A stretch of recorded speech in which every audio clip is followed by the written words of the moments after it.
Welcome back to Tipsy Whiskey Shenanigans. Today, we are going hard in the paint. I don't really have a huge game plan if we're being completely honest. Maybe we're not going hard in the paint. It's kind of I'm winging it. I don't even remember exactly what I sent you, but this is Zach from Barrels and Bark. Man, I'm winded. I just ran to the fridge to go get water. Whew, having a hard time breathing. But no, this is Zach from Barrels and Bark. Great channel. You've actually been growing pretty quick. I mean, at least for the amount of videos you have out there, your growth has been immaculate.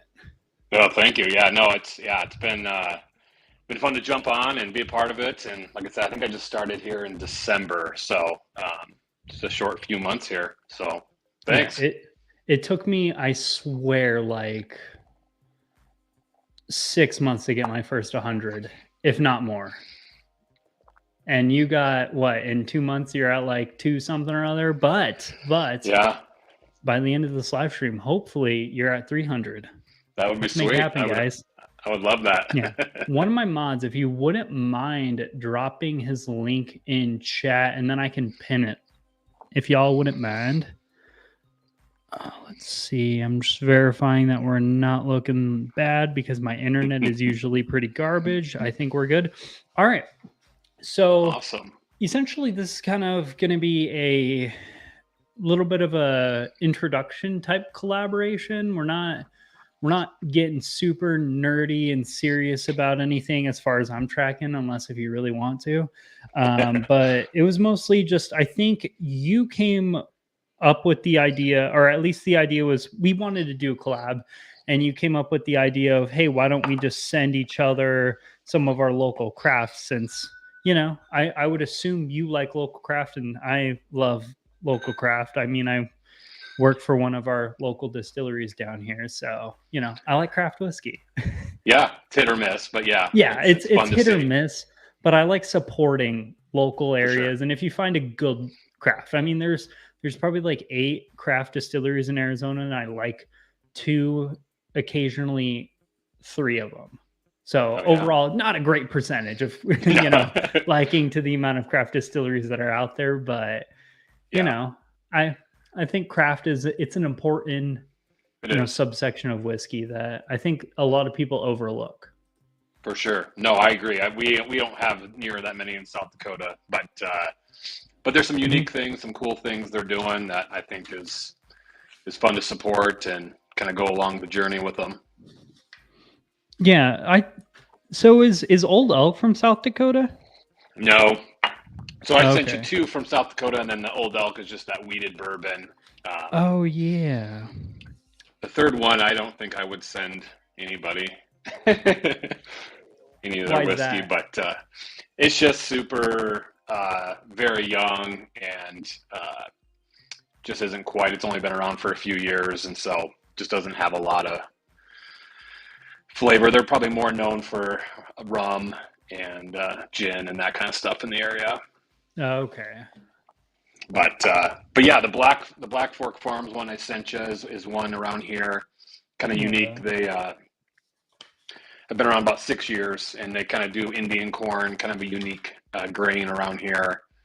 And then the other one is from Montana, which is obviously not South Dakota, but where I'm from originally. And they have a whole line of really good whiskeys, and they have a really good rye that I sent you. Yeah, the Highwood Rye Malt sounds the most exciting to me, just because I like malt and I like rye, so it sounds like a win-win in my book. It's a spicy rye, or spicy malt, I guess. Yeah, no, it's my favorite one that they make. And so can you read off the bottle? So I know I got the Del Bach that I sent you, which they're an American single malt. This is they make a mesquite smoked and a non-mesquite smoked one.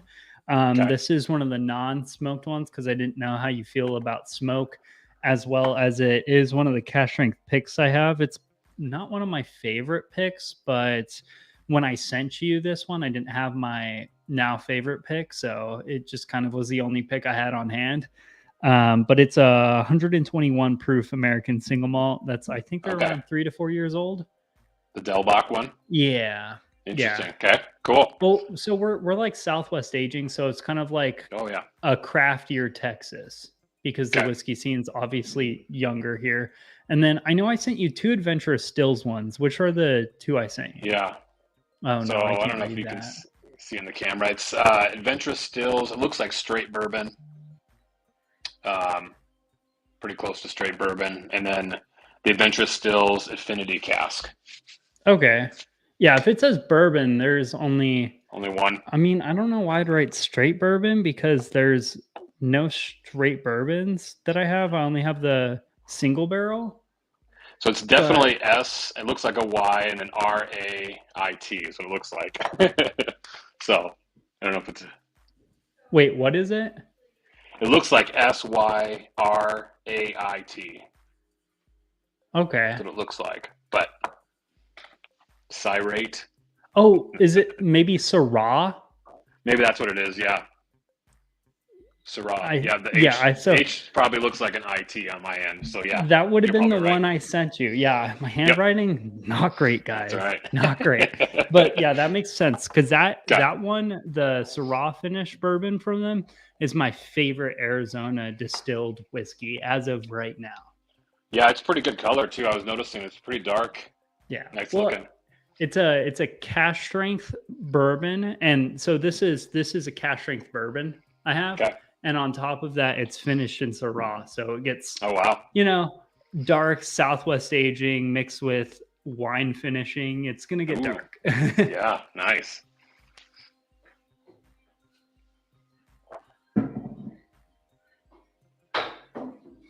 All right. Okay. So I think we should probably go through yours first, just because I know all of mine are high proof, and Southwest aging things can get a little aggressive. You start with the weeded. You want to start with the weeded first? Whichever one. I mean, so just tell me which one. South Dakota, but let's start with the rye, the Highwood rye. Okay. Awesome. But I don't even know if I finished my whole spiel of what we're doing. Basically, we send each other whiskeys from around our areas, and we're gonna drink them. Super easy to say that. Super good. Yes, there we go. Let's. How do I do that? Bear with me, folks. Let's see my admin rights. There we go. Sweet. There we go. So linked in the top of chat is whatever. Your YouTube channel. Yeah, thank you. Thank you for everyone subscribing. Yeah. So yeah, my channel's a little fun because I do obviously whiskey, but I'm also 7-8 years of doing barbecue competitively. So we'll mix in some barbecue here when the weather gets nicer in South Dakota with some barbecue tutorials and recipes and that kind of stuff. Okay, sweet. Yeah, I would love to learn more about that. I still need to buy a grill because I've just moved into my first townhouse ever. So like I finally have space to buy a grill, and I poured a pad of concrete to put a grill there. I just haven't actually bought a grill to put there because I can buy like a cheap shitty charcoal grill, but I don't know if I want to just buy something cheap. Yeah. You thinking like a pellet smoker? I don't know. I don't know enough about it. I want something that's kind of like user friendly because I don't know anything. So kind of like an entry level, but not a piece of garbage, and also not super expensive. Yeah. Yeah, pellet smokers are probably they're kind of the hybrid of grill and smoking. You can crank it up and cook burgers and hot dogs, but you can also smoke briskets and pork butts on them and kind of a set it and forget it type. Mm-hmm. Yeah, you guys probably can't see that from your side unless if you're on a giant TV screen. But yeah, it's Highwood Rye Malt Whiskey. Yep. Highwood? 90 yeah, proof. Highwood. I like the bottle. I love the simplicity of it. Yeah, it's a pretty cool looking bottle. Yeah, I feel like too often people go too much into the whole branding game and they just overcomplicate things. They get funky looking bottles and it's you just keep it simple, you know? Yeah, We care about the whiskey, not the labeling. yeah. I have a marketing background, and so I buy a lot of bottles purely based on the look of the bottle and the logo. Mhm. Yeah. And I sometimes it's hard because yeah, like you said, that does sell. You know, your eyes sell at first. So It you're does. gonna gravitate towards the cooler looking bottles. But I over research every single bottle I buy Hmm. just because I don't want to fall victim to that. And I Yeah. also I prefer like the clean, simple branding anyways. Unless if Hmm. it's like a bottle I'm spending hundreds of dollars on, which I've only done that once.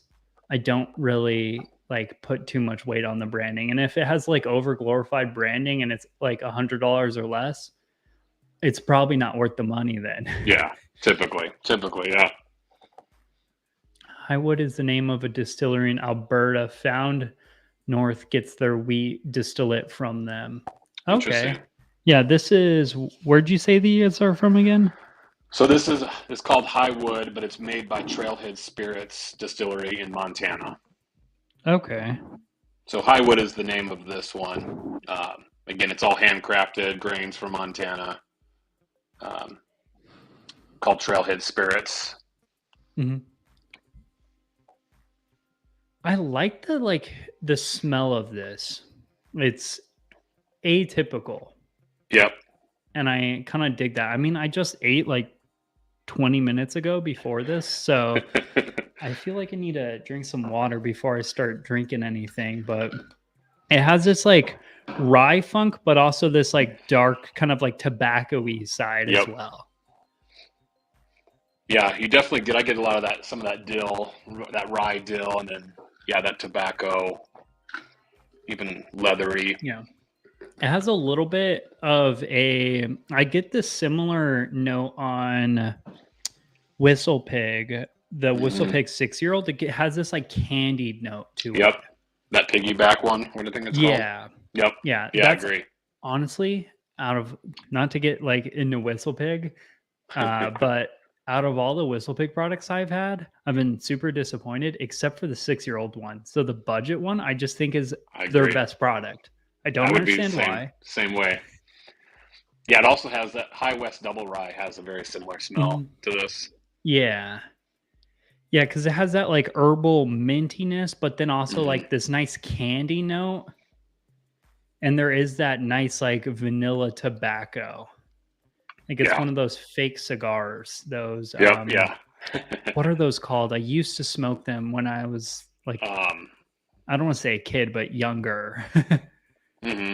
um What are those called? Acid Talk is about that the infusion ones. yeah, like the Yep. flavored vanilla flavored cigars. Yeah, I know Acid makes a line of them. The Drew Estate cigars. Hmm.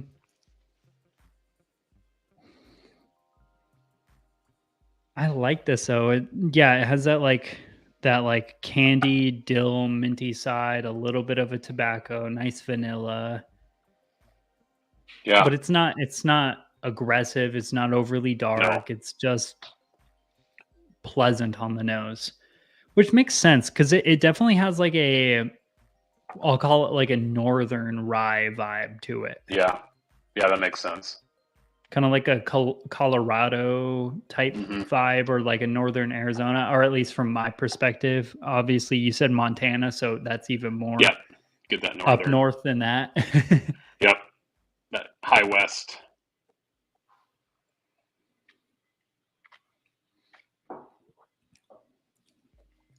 Ooh,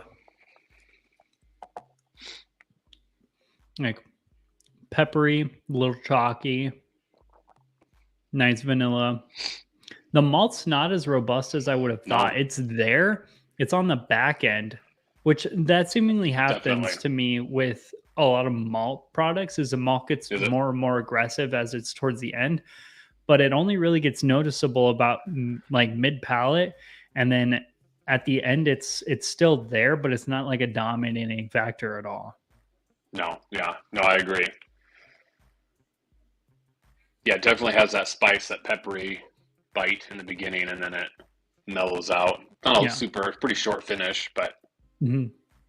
Yeah, mellows out. Yeah, it's very peppery.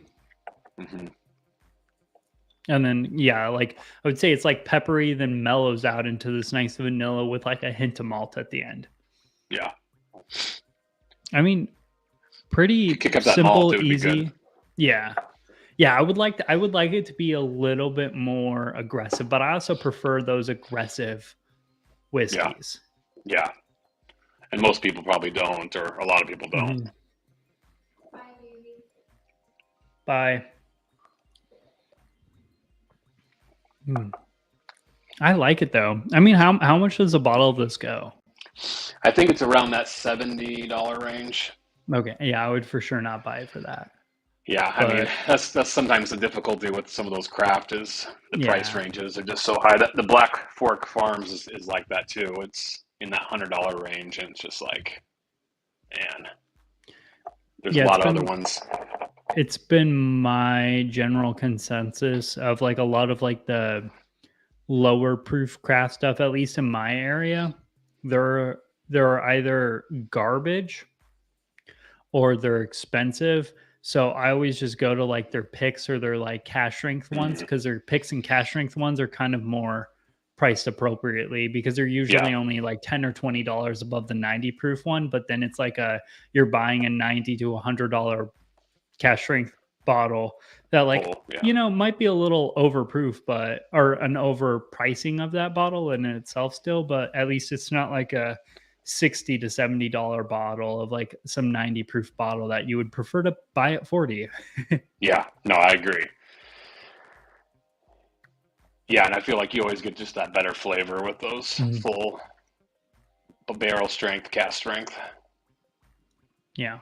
Yeah, I would love if this had like that peppery note, and then it like evolved into this like malty heavy finish. Like Yeah, it really laid into that malt on the finish. Like I really like the nose, but the palate is a little on the flatter side. yep, yeah, I Like the agree. pepper's nice. I just crank up that malt a wee bit. Yeah, yeah. You've gotten me into some of the American single malts now. Oh heck, which ones? Well, I'm just eased into it. So I have a couple of the Stranahans, Hmm. the Blue Peak one, and then I have the Balcones, and then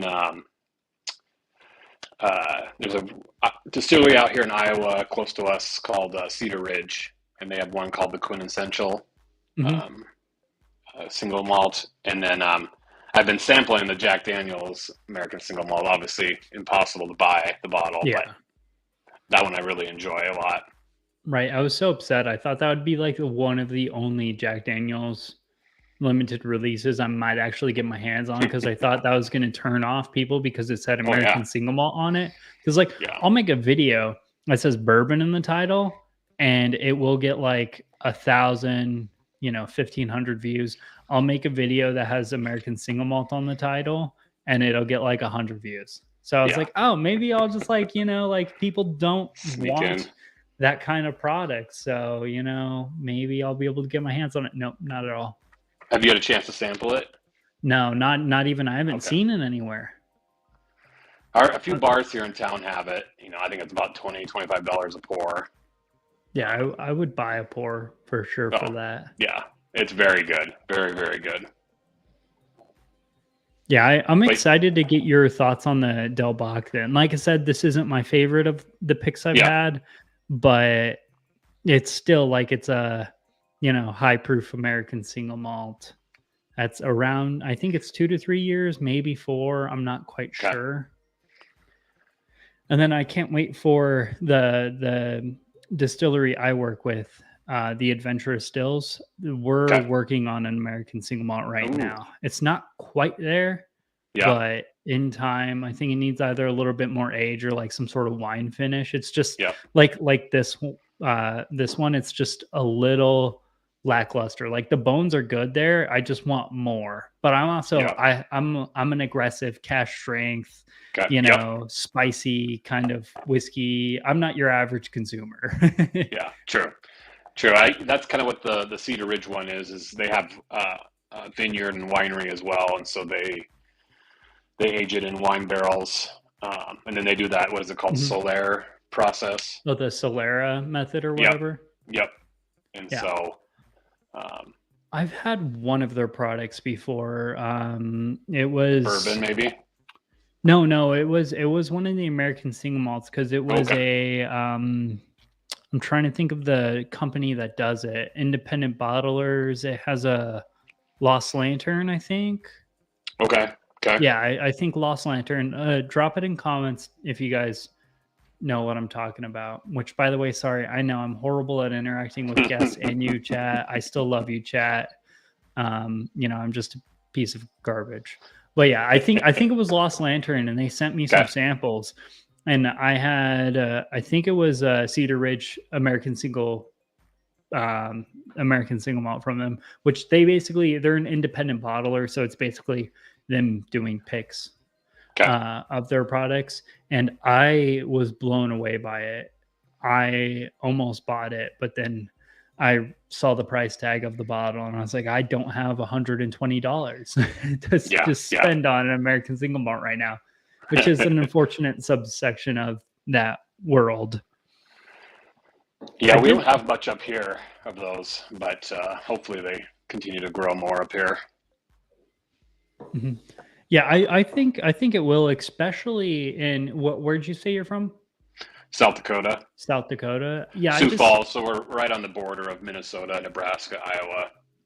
I feel like a lot of the northerner states usually have been like getting into American single malts before anyone else does. Or maybe I'm just so used to the whole Pacific Northwest and like Stranahan's. To me, Stranahan's is like north because I'm in like the far bottom left of the country. Yeah.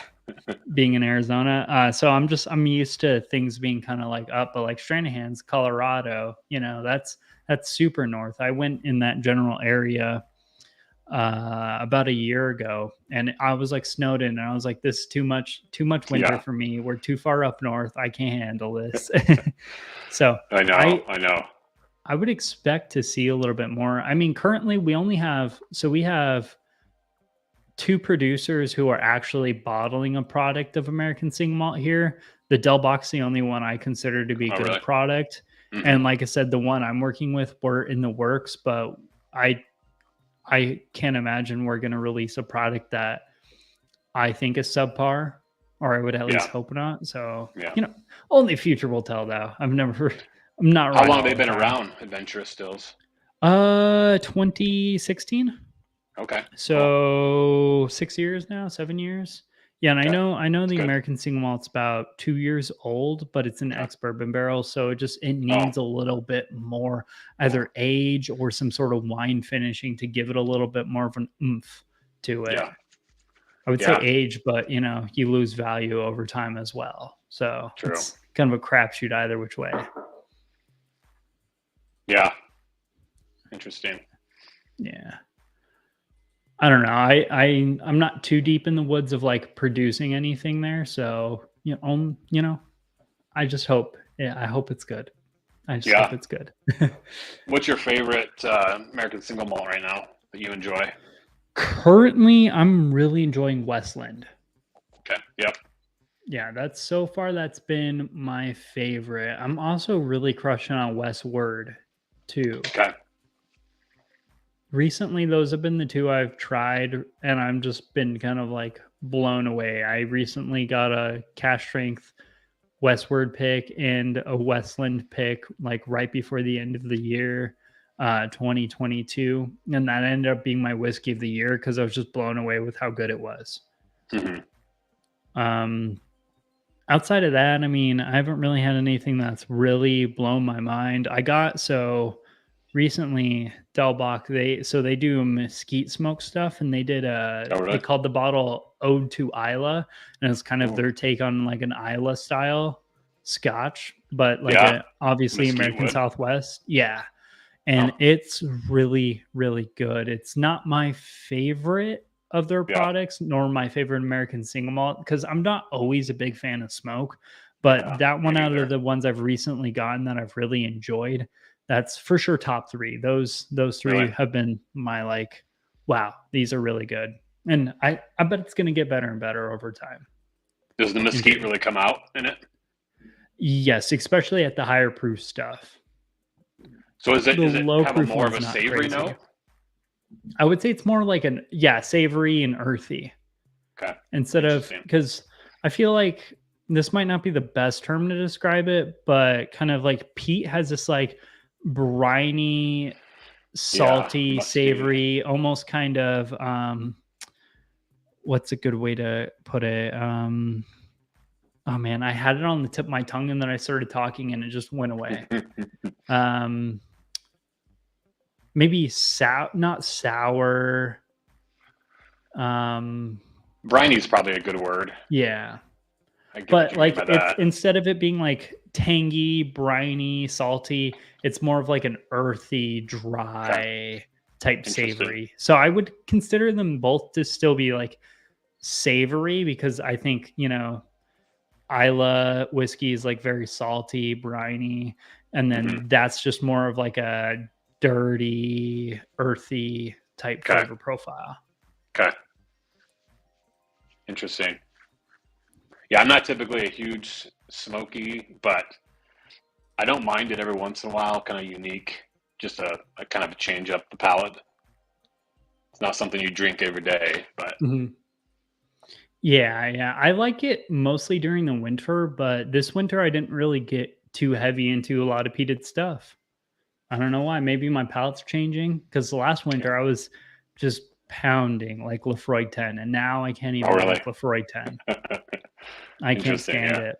Yeah, I'm not a fan of that, but I used to. It is interesting. Seasons definitely do affect a lot of my flavors and weather and even time of day. Different things hit differently. Yeah. Whether you ate dinner before the live stream. Yeah.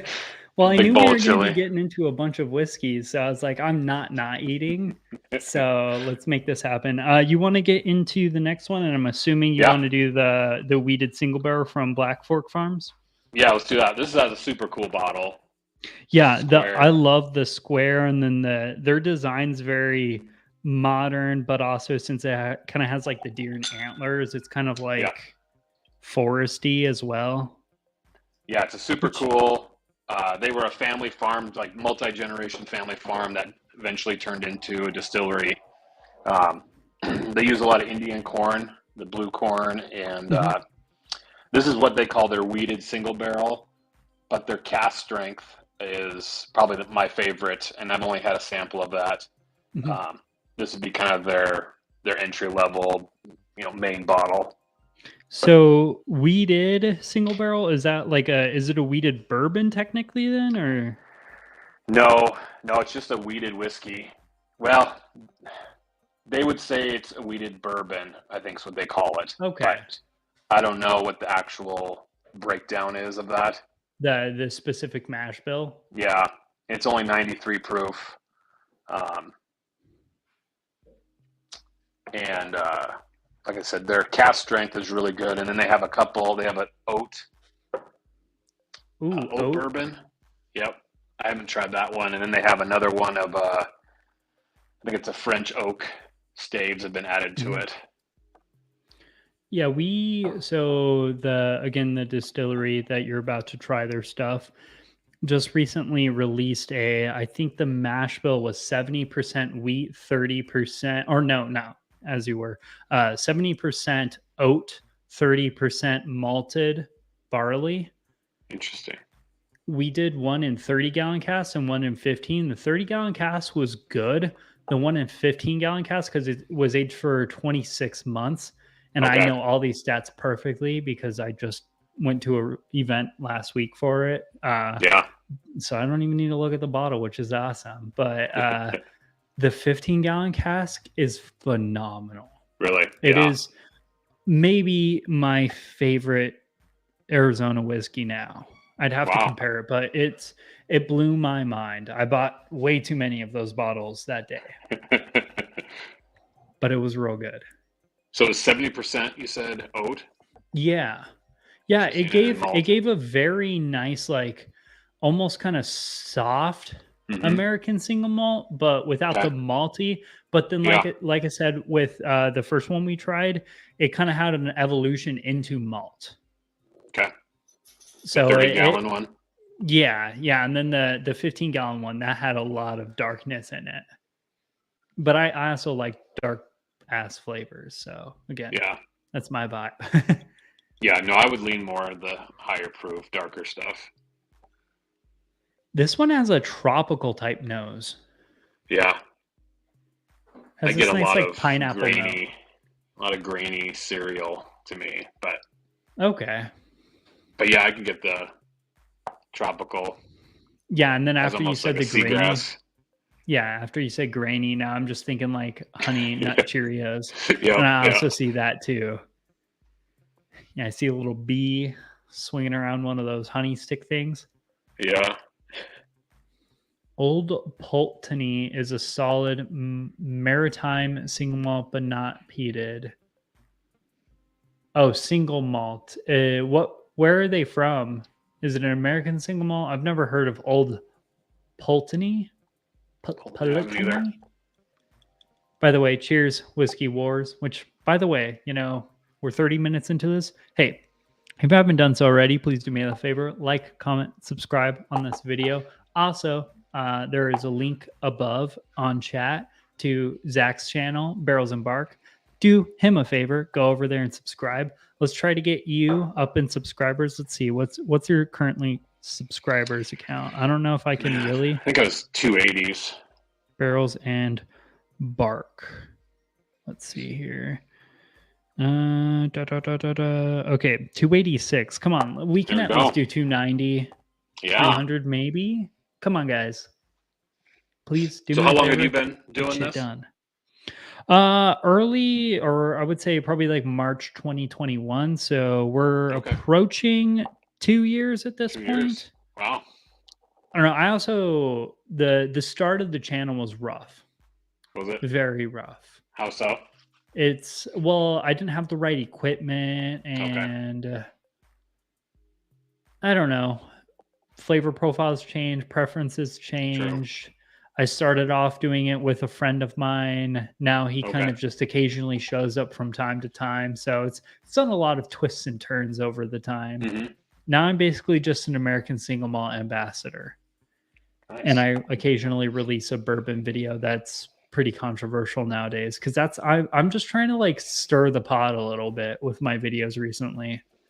Yeah, no, I've enjoyed your recent ones. I watched the Don't Buy Budget Bourbons. Yeah, that, and the previous one to that, I told people to stop drinking whiskey, which in theory was just like the title and the thumbnail's kind of catchy, but the video was really just like, hey, maybe why you shouldn't constantly drink a bunch of whiskey, and you should maybe like give yourself limits and, watch out, because I want to be able to survive long enough to be able to consume whiskey my entire life, not go really hard in my 20s and then, not be able to drink anything in my 40s and 50s because my body's just so jacked up or something. Yeah.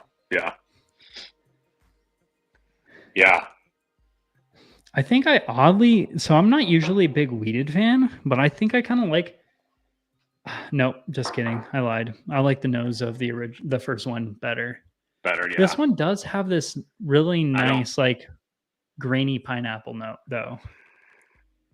Yeah, I'm not a huge fan of the nose on it. It's okay. I think the palate on it's a little better than the nose, but. Ooh, you can for sure tell it's super youthy though.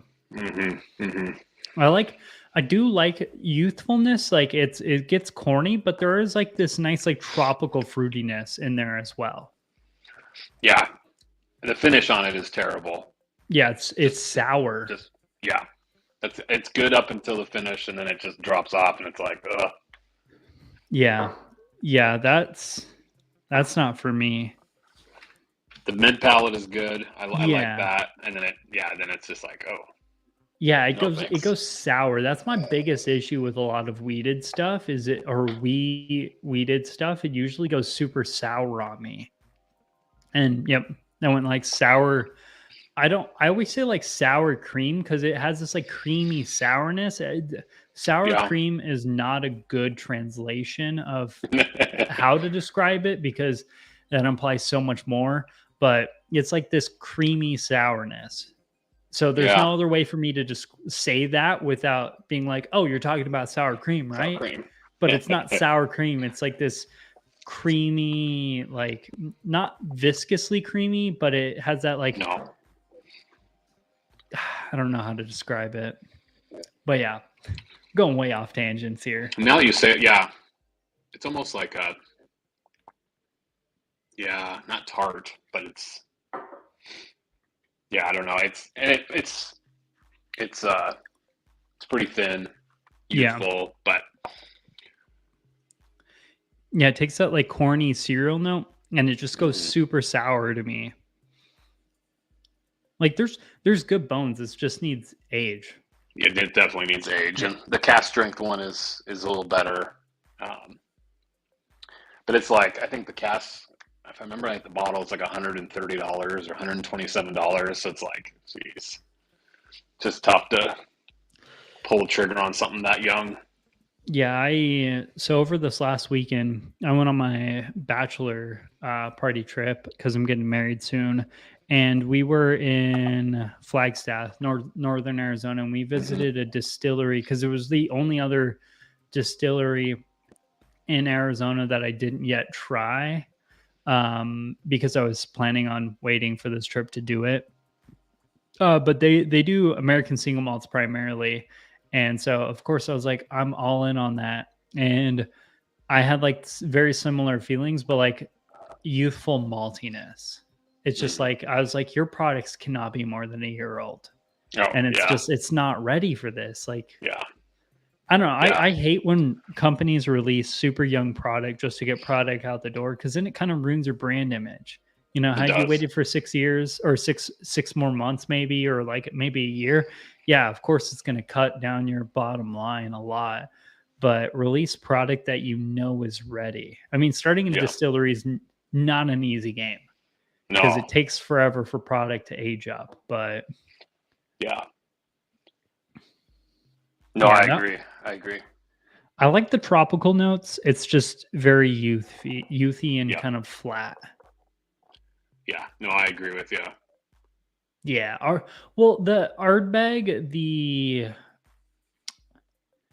peatedness of it kind of I feel like that kind of smooths over things, just like with the mesquite smoke Del Bach. The mesquite smoke kind of smooths over it. I have a Adventurous Stills. They have a mesquite smoked craft whiskey it's super youthful, but like the mesquiteness just kind of smooths it all over, and it just mainly becomes mesquite. It's like, hey, it's mesquite liquid. Makes it great in cocktails, but it's not something I prefer to drink straight.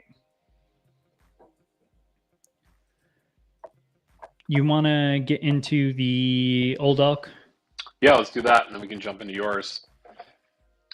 So, how was your experience with the Matt Madness thing? Are you going on Matt Madness at all? I'm not. No. Okay. It was fun. It was a lot of stress and anxiety that I put on myself. And Yeah. then when I got there, I overthought a lot of things. But it was a lot of fun.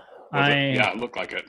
I need to get much better at doing things like that, obviously. But I also have so much going on with my life. I had no intentions, and not that I don't want to say like, oh, the reason I didn't make it was because I threw it, but I have so much going on. I'm kind of glad I didn't make it past that because it would have been a pain in the butt to schedule Yeah. me to actually do anything because I have a wedding going on, and then after that I have military training to do, so it's like I'm busy. Yeah. Was it But no, intimidating it at was a all? lot of fun. No, not really. Not too bad. Yeah, I've done some pretty embarrassing stuff on this camera already, so I'm not really worried about any of that stuff. Like, I don't know, advent calendar. So you said you started in December, right? Did you do any Yep, of the advent stuff? I didn't. Okay, next year. So I don't know if I'm going to Yeah. do advent this year, but I encourage you to do it and try Hmm. to like blind guessings. Man, Yeah. oh man, you're going to be Tough. like, this is for sure that. And you're going to look at it and be like, dude, that's not even a bourbon. It's Yeah. for sure 20 proof more than I guessed. And I should quit. And then you don't quit. And eventually you get one right. Yeah. And you're like, I'm a god. And then the next one you get, you're like way off Terribly basis. And wrong. you're like, I don't know what I'm doing.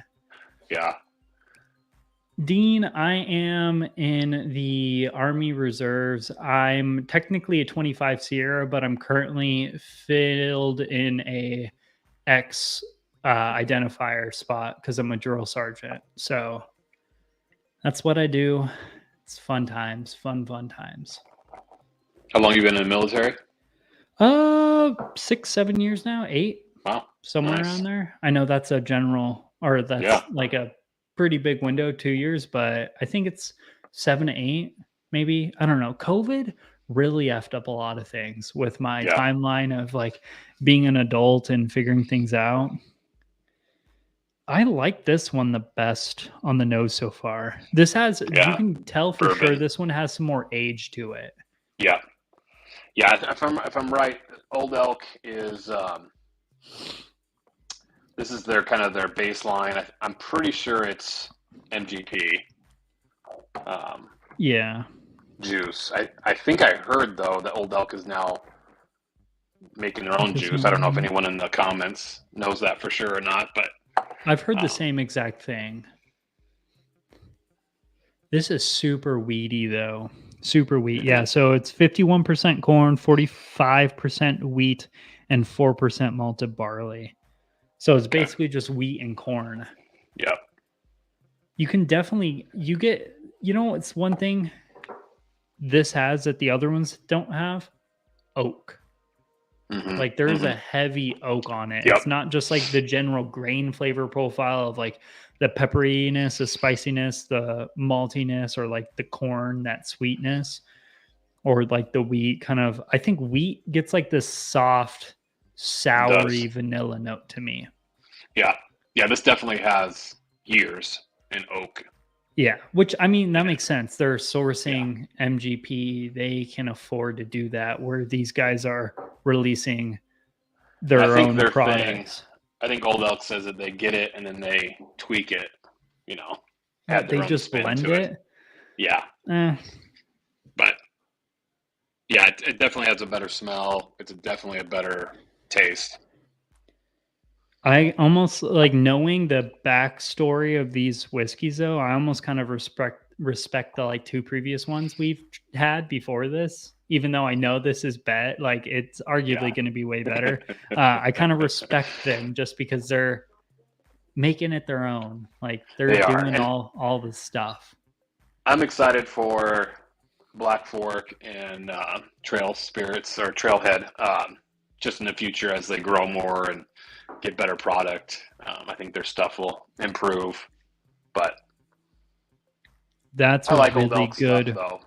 Yeah. Yeah, that is really good wheat whiskey, though. Yeah, and that's not finished at all or anything, right? Mm-mm. Yeah, that's just good. And I think it's like a $45 bottle. So yeah, I would competes. for sure. I would pay $45 for this bottle.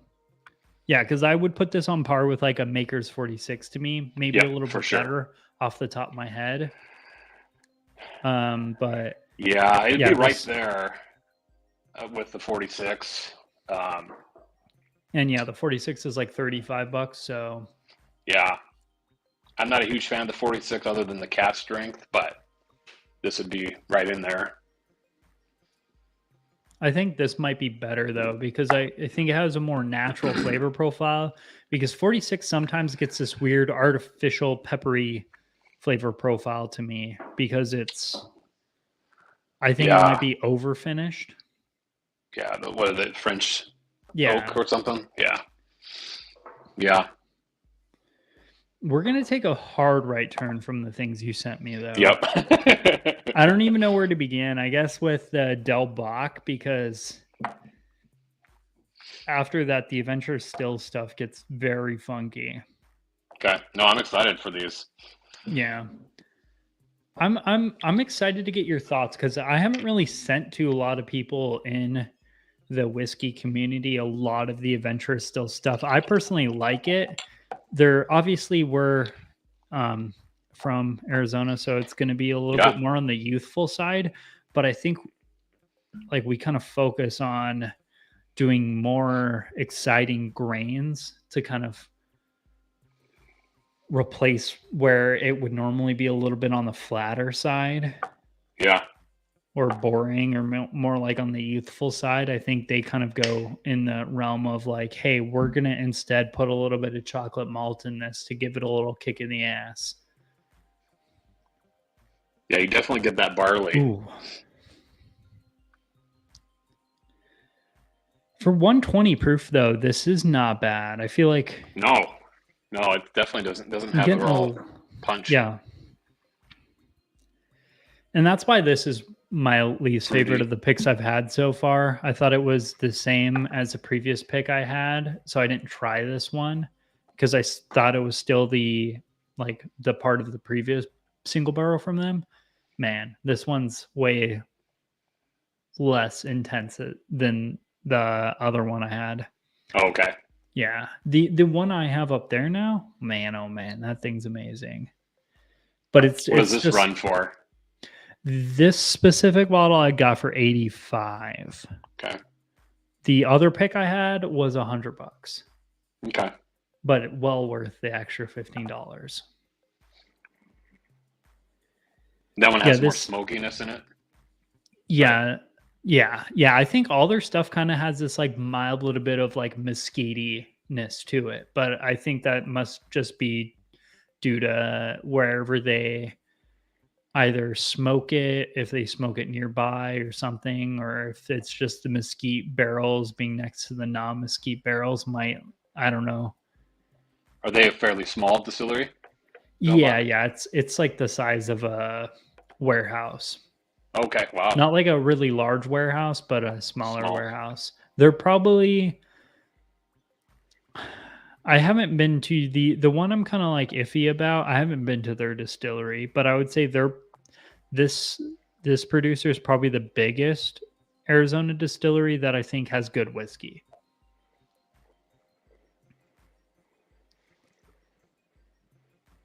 Yeah, there's that oak, malted barley, a little bit of that mesquitiness, that malt, a little bit of like a pepperiness to it as well. Yeah, I get a little fruity. I get like roasted pineapples. You know, like when you're grilling and you cut the pineapples into little spheres. Yeah, no, that makes sense. There's a tartness to it. I was going to say rhubarb, like a rhubarb choke cherry kick to it. It's a good smell.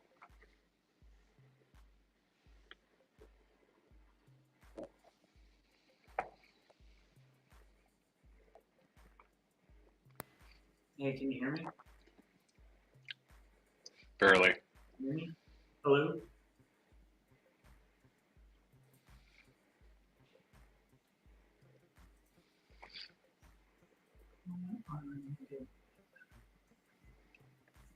Cannot hear you if you're talking.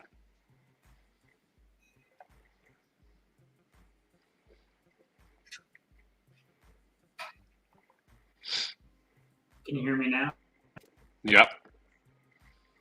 Yeah, I'm not sure what happened there. I just randomly got a notification being like, your mic has been, or the browser can no longer detect your mic, and I was muted, and I was like, what the hell? Wow, how old is this? I think it's like 2 years, maybe 3. Wow. Okay.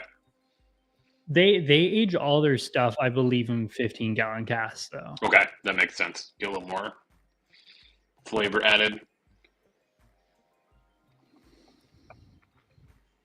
It's a lot sweeter up front than I thought it was going to be. Um, yeah, I love the spice, love the malt, oak. Yeah, it definitely has this like funky malt to it that like I said, the one I've been getting into recently has been Westland and Westward. Those are more of like a richer, chocolatier malt. This is Okay, more of a okay, drying, yeah, earthier malt flavor. definitely more earthy. There is a fruity, almost like a pear, a grilled pear, pineapple. Yeah, it's like a maybe even like a kiwi, although that might be a little bit too intense. I But mean, it's the up front on it, right in the beginning of the sip, is amazing. Sweetness, vanilla, and then the mid palate's good. And then there's obviously heat on the back on the finish. You definitely get that yeah, it alcohol. gets a little drying on the back end for Yep, me. yep. I've never torn apart this one as much as like more than just being like A, B. I was like, which one do I like better to myself? Yeah, But yeah, yeah, I would agree. I like the front palette. I like the mid palette. The back palette. If it wasn't drying, I think I would like it. But it's the dryiness kind of it kills finishes it for off me a nice. little bit. Yeah. This could be one you really Cheers. grow on you. Like you could sip Yeah. on this for quite a while.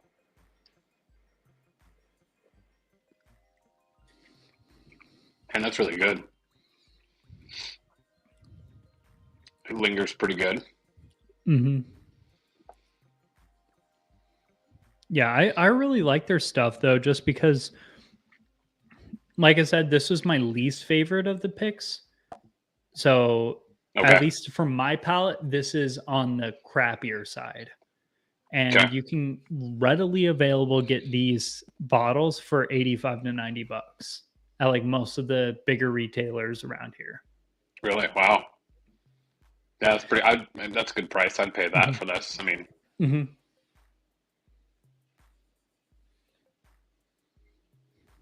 I just need to get a high proof mesquite one. That's my new goal. do they make that? Yeah, they. It doesn't hit initially. Like the second you sip it, usually I get like a huge hit. It starts off with this burst of like bright fruitiness. Yes. And Oh yeah. then after that, like I would say a quarter, not even a quarter way, maybe more of like a eighth of a way in, it just then drops heavy into this like darkness. Yeah. Yeah, like Yeah, that the a amount lot. of different layers of flavor in this is pretty amazing for 2 years. Yeah, I think it's 2 to 3. Don't quote me on any of this stuff because I don't know anything on this as much as I do with other things. But Yeah, younger though. yeah, And 15 gallon obviously helps. But 100% malted barley, twice what's the mash distilled. bill? 100% malted barley, Okay. distilled in copper pot stills and matured in Okay. white American oak. Okay. Yeah, it doesn't really have any specific information. 45 out of 66 and 121 proof. Also, I think the proof for sure helps it be a little bit more spicy Agreed. Yeah. No. because the 90 proof version of this is just like it's like a easy sipping $50 American single malt. Yeah, if it went lower proof, it would definitely lose a lot of its Intensity. layers. Yeah. It goes more on that like fruitier, sweeter side, and it loses a lot of that darkness. Or at least they're again, this is a single barrel, and I'm speaking on their batch product, but yeah. But even the other single barrels I've had have been much darker than this one. Okay. Yeah, I do really like that single barrel pick though. Now I'm hesitant of which one to have you try next. I'll probably do the Syrah finish bourbon next. Okay. By the way, what's everyone drinking? Yeah. What are y'all getting into tonight? What was your entry bottle into this? Into whiskey or Yeah, like whiskey. craft Let's do distilleries? whiskey.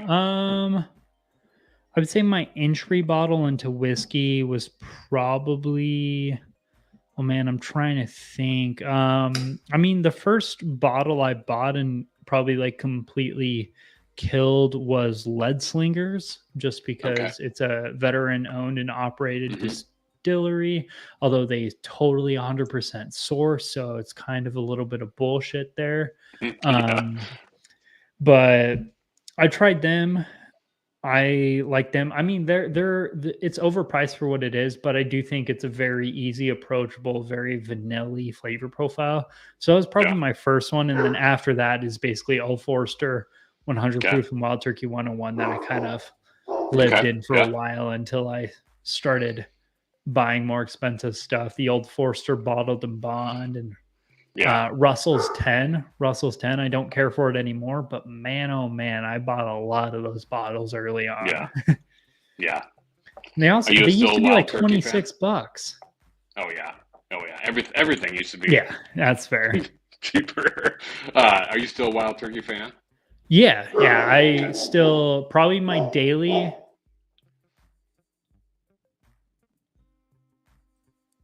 daily is still, or well, I don't drink daily, but Wild Turkey 101 is probably like my Okay. go-to. If I'm gonna spend like $20 on a bottle of whiskey, I'm not going for the Evan Williams white label. I'm not, I'm just doing Wild Turkey 101. Not even so much Old Forester 100 proof, like the screw Okay. top one. Yeah. I don't know if it's either I've moved past that flavor profile or whatever, but it seems to be a little bit on like the ethanol side for me Okay. for some reason. I Yeah. don't know if it's something to do with the mash bill, but just if I'm going for like an Old Forester product, I'm going for that bib because Oh I yeah. think that bottle and bond one is so much better. Again, obviously way more money, but True. Wild Turkey 101 is just the shit. It is. It's a solid must-have bottle. Yeah. Out of, What's I your mean, what's your go-to? I like Brown Foreman stuff, so I would be in Mhm. that Brown Foreman line. My entry bottle was actually Monkey Shoulder. Was actually my big time beginning bottle, which I haven't drank in years now. But yeah, I was trying to think. From there, I went into Old Forester, 86, the 100, and then into the Prohibition line, whatever Mhm. they had. Tried. I, I pretty much. I'm probably one of the ones that likes anything new or different that I've never tried before. It's like I'm interested in trying it. Oh yeah. But I'd say my regular drinker would probably be, man, probably Old Forester. Any of those, 1910, 100, I like a lot as it's kind of a daily pour. But even the Jack Daniel's single barrels, I really enjoyed. Trying to think of some new ones I've just recently enjoyed. Still Austin, or is it Austin Still, or whatever it is? Still Ooh, Austin. yeah, still Austin, especially cash strength, Oh, $49.99 for 118 proof. And I know they use a different still because I think they use a column still where a okay. lot of other people use a pot still. Yeah. And so it's to me, it's like if you took a typical Texas bourbon and you blended it with like Buffalo Trace or MGP, Yeah. and it's Yeah. kind of this like in between where it has like that Texasy flair to it, but Yeah. it's still like it's a very approachable Texas whiskey if you're a like typical bourbon drinker. Yeah. Yeah. So I had a buddy that was down in Texas and brought me back some bottles of the Still Austin, and I've just really enjoyed. And I'll be back down there in September for a work conference that I intend to stockpile. So, yeah, but I buy the crap out of those because they're at our local Total Wines for $49.99. oh wow, I've had 4 bottles of that stuff already in the last year. yeah, we don't get any of that up in South Dakota, but when I get it down there, I usually try to get And then this year I've been exploring more into the Irish whiskeys and rye whiskeys, and so Mhm. those are kind of my new territory that I'm exploring. I'm gonna just get you hooked on American single malts instead. You're just gonna take Yeah, a far that left is turn. that is one that I have been in. Anytime I find one in store, I'm buying one, and so. But I've pulled back quite a bit on purchasing, just trying to, you know, Inflation, enjoy I some get of the it. bottles I have. But That too. I have a pretty good friend who owns a liquor store here in town, and so I usually will connect with him every week and see what's new or what he's trying to get in and try some new stuff through there. Mhm. But I've kind of put aside the whole allocated search and unicorn bottles and try to find and enjoy some of the ones that are available. Yeah. I feel like I gave up on my allocated search before I even really started.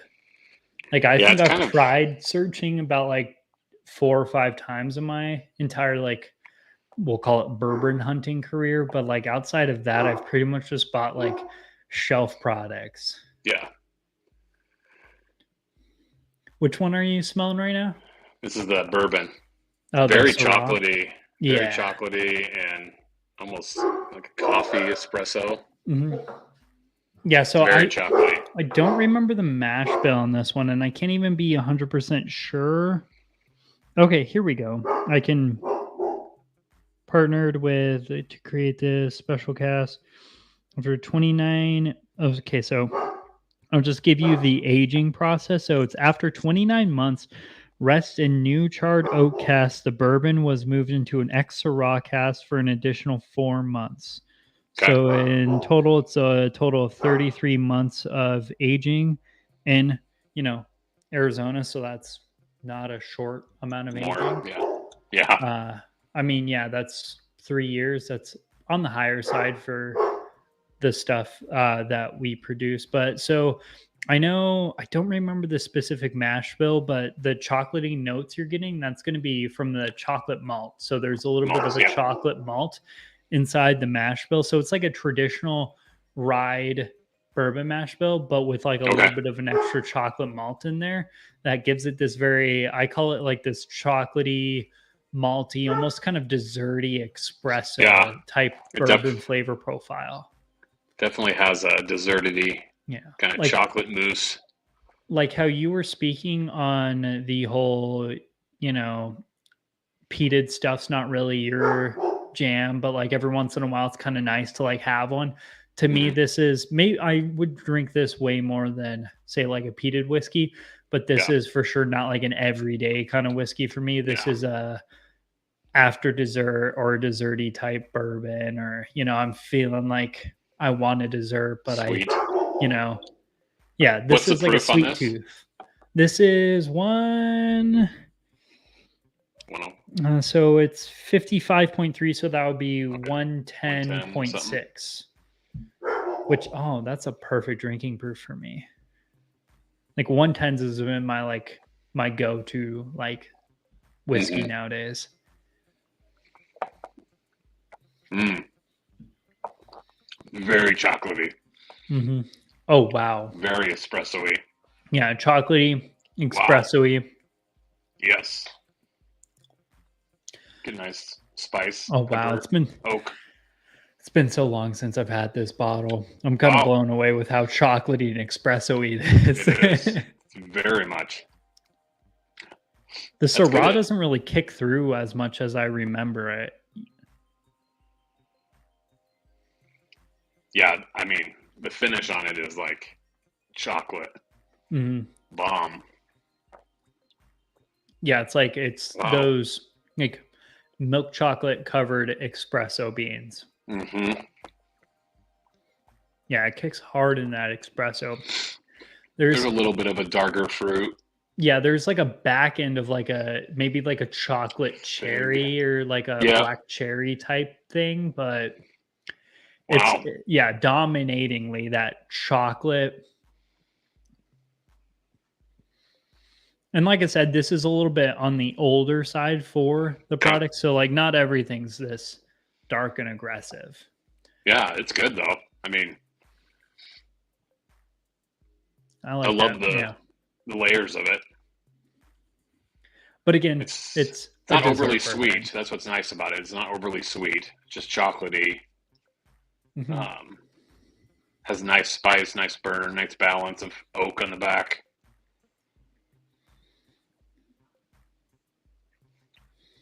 Yeah, it sits in this weird position of like you either really have to like chocolate and coffee, or it's kind of a desserty whiskey that's not really super sweet either.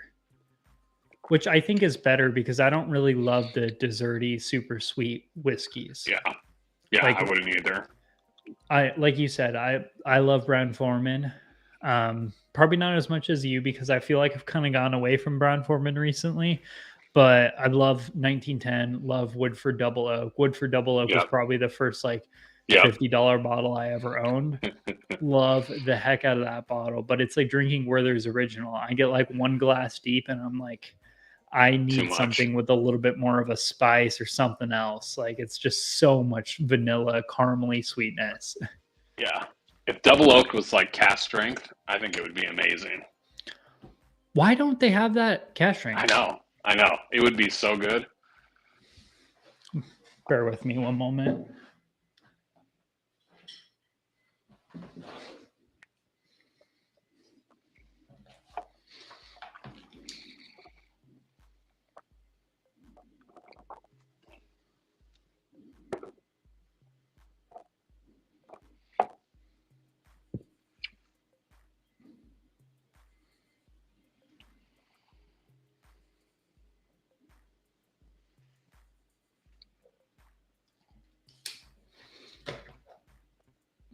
Yeah, but this one obviously not your everyday kind of drinker, but I think it's as far as craft goes, I think phenomenal craft It is. whiskey. It is. Yeah, no, I agree. It's really good flavor. The nose is way fruitier. The nose has this nice like cherry and like grapey note to it. You do lose a little bit of or a lot of bit of that when you go to the palate. Yeah, that chocolate espresso really dominates the flavor, but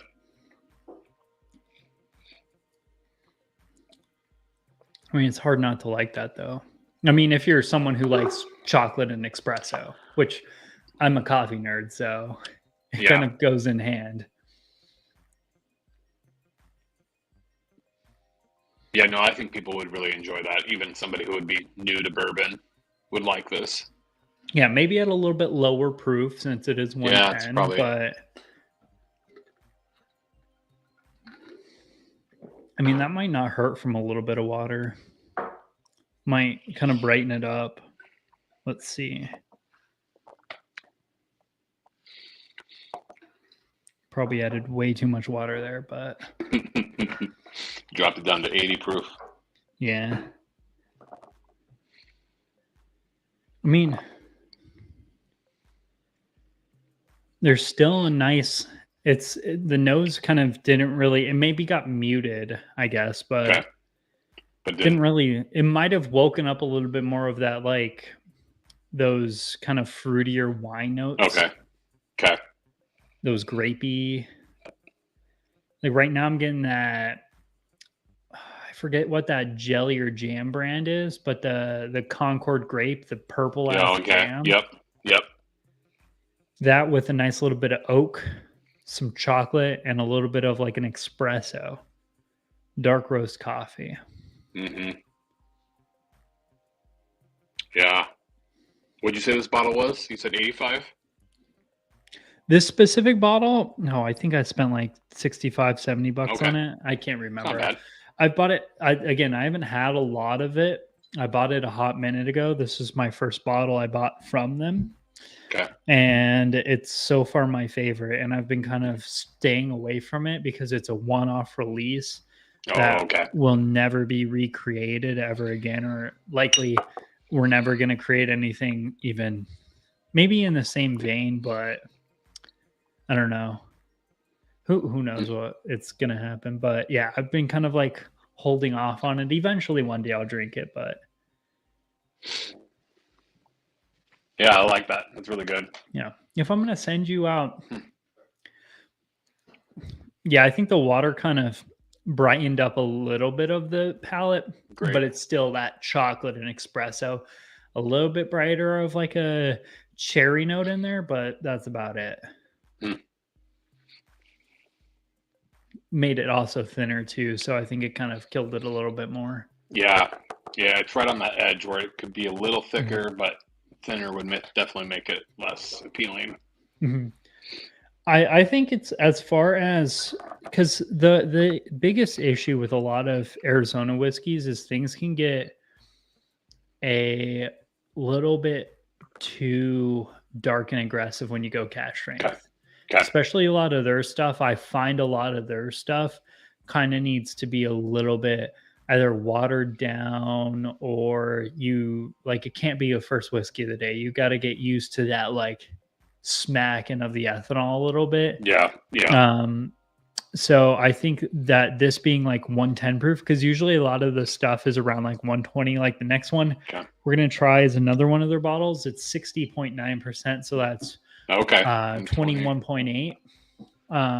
But especially with like their stuff, I feel like it needs to just be like I think 110s is like the perfect proof Right, point. yeah, It's a sweet zone for. I mean, also, I just prefer drinking stuff at 110. That's my goal, or that's like my yeah, favorite proof point where it's like I can still tear apart the heck out of the flavors, but I not like losing anything either, yeah, or not too much. yeah. No, I agree. I'd be in that 105 and lower. I just am not interested as much. But Mhm. Yeah, like I will for sure drink like Elijah Craig small batch 94 proof. I enjoy the heck out of that bottle. But if I'm getting like nerdy and I'm pulling out a Glencairn and I'm yeah, taking a bottle serious, I think like the not 100 to like 115 range is my perfect spot, which basically means like 100 and or like 110s to 115s. 120s, it depends on the bottle, and anything over 120, it gets a little hard sometimes. Like hmm I love Jack Daniel's single barrel proofs. Those can be a little bit too much from time to time. There's a lot of Yeah, heat. I haven't. I've had a hard time with Elijah Craig. This hasn't been something that I really enjoy. Um, I've had a couple of I think it's B120, and then the toasted barrel, and then obviously the 94 proof. But um, I don't know. They're kind of like Knob Creek. I'm not a. They're Mhm. okay. They're okay. Yeah, you must not like a lot of nuttier stuff. That's that. Yeah, it's that nutty and that spicy that I'm just not a Mhm. huge fan of. I like Knob Creek 12. I think that's pretty good. A couple of single barrels I can hang with, but yeah, it's that nuttiness. It just isn't something that I've enjoy a whole lot. But sometimes it hits well and it's good. Mhm. Yeah, I like a lot of the. I'm not the biggest fan of Knob Creeks, but I really like a lot of the Elijah Craig barrel proofs because Okay. I love that 12-year-old, that darker. Yeah. I like the Knob Creek and that nuttier flavor profile at higher age statements. hmm Or at Yeah, that least that's makes sense. typically what I found. Like I'm Yeah. a big fan of Knob 12. hmm I've had a sample of the Knob 14 at a bar, which was like the Okay. 14-year-old 100 proof one. I like that. Um, Have you I had have the a 18 Knob yet? Creek. No, no. I even if I found it, I don't even know if I would buy it because it's expensive. It is, and I'm worried how oaky it is. It's probably gonna be super oaky. I have Yeah. a one of my favorite bottles of all time is one of those Knob Creek store picks back when hmm we had 14, 15-year-old ones. I think it's like a Okay. 14 and 3/4 year old Okay. Knob Creek Yep. store pick, Yep. 120 proof. It is phenomenal because it brings that like dark, aggressive flavor profile with the age and also the high proof. So it's not like watered down and thin. hmm It's perfect. You don't I'm a see those huge fan anymore, of that right? bottle. They No, don't. no. Yeah. All the last ones I've seen, one cost more than what I bought that bottle at, and Jeez. they're all only like 9 because that bottle I bought for like $50. Oh, And it jeez. Holy is cow. I put it next to my Stag Junior and Okay. Wow. my I mean, I don't even care for the Bookers that I Yeah. have up there. I just put it there because it costs a lot. Yeah. Are you a fan of the Dickel at all? George Dickel? I have had a Dickel bib, I think that I didn't mind. It Okay. was like a 13-year-old The blue bottle? Dickel. Yep. Yeah, I didn't care for the 8-year-old bourbon, and that's about all I've had with Okay. the Dickel. I liked the Dickel bib. It was a little Yeah, on I the do too. funky side. That I do totally 100% understand that orange minerality, and kind of going back to like with the other one, it's like it's a mood dependent whiskey to me. It is. I don't own it anymore, but it was like one of those ones where it was like I pour it in like probably half of the time I enjoy it, and the other half of the time I'm like, it's okay. Yeah. But I never was like disgusted by it. Yeah, I like the Bottle and Bond 13 to 2021. I think it is. I think I don't mind that's the the one I 8-year. had. Okay. I like Yeah, the the 8 years 8-year is just bourbon. boring to me. It is. It's also like what, $25 or whatever too. Yeah. So Yeah, you can't really. Again, it's that's hard. why I think you Yeah. just need to stop buying so much budget Yeah. bourbon. You got Wild Turkey 101. You're good on budget Good. stuff. Just get something that's better. I agree. We have a local store that had a 15-year store pick, and Mhm. I loved it. Like, Was it one of the 90 proof ones? it is. Oh no, I think it's higher than that. Okay. Yeah, because I've heard they do store picks that are 90 proof, and the store picks that they 105. do at like higher proof. And yeah, I would buy a 15-year-old 105 Yeah. one if I saw it. All I ever Yeah. see are like the 14-year-old 90 proof ones. And I'm like, Yeah. No. I don't really like drinking anything. If I'm gonna drink something with a high age statement, I either want to see it like at like 100 proof or more, or Mhm. I want to see it at a ridiculously high age statement. Like Yeah. for 90 proof, I want to see it at like 17, 18, 19, like somewhere where it's like it could be good, it could be bad, but like who the heck knows? Yeah. I 17, don't 18 know. years. Yeah, Yeah, 90 I agree. 90 proof just doesn't entice me anymore unless if I'm buying like a $40 or $50 sipper. Yeah. Yeah.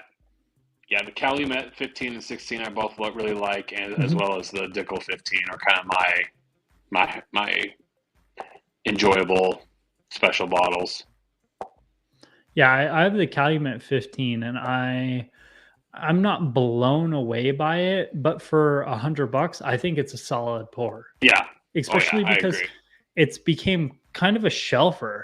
I think It has. that's the biggest thing about it is it's a readily available celebration shelfer. Like, Mhm. yeah, it's $100, but it's a really nice, easy pour. It's not phenomenal. I think it was for me, I wasn't blown away because I expected so much out of it. Okay. Yeah. Because I saw too many reviews of it, and everyone was like, "It's amazing, it's amazing. You got to go get it." And then I finally got it for I You're think I like, bought mine for like 95, and I was like, "It's Okay. pretty good." But Yeah. like for $100, yeah, it's a pretty good deal. But like It is. it's It not. is. I don't know. It didn't blow my mind. And that's where I'd argue with a 16 for the extra, what, 40, $50 it is. I don't know if it's Mhm. worth quite that much, but it's Yeah, still I'd really pass on good. that bottle. Yeah. But also the whiskey market, especially for ultra age stuff, has gone Yes. asinine. Oh yeah. Yeah. Yeah. No, it's crazy stuff. And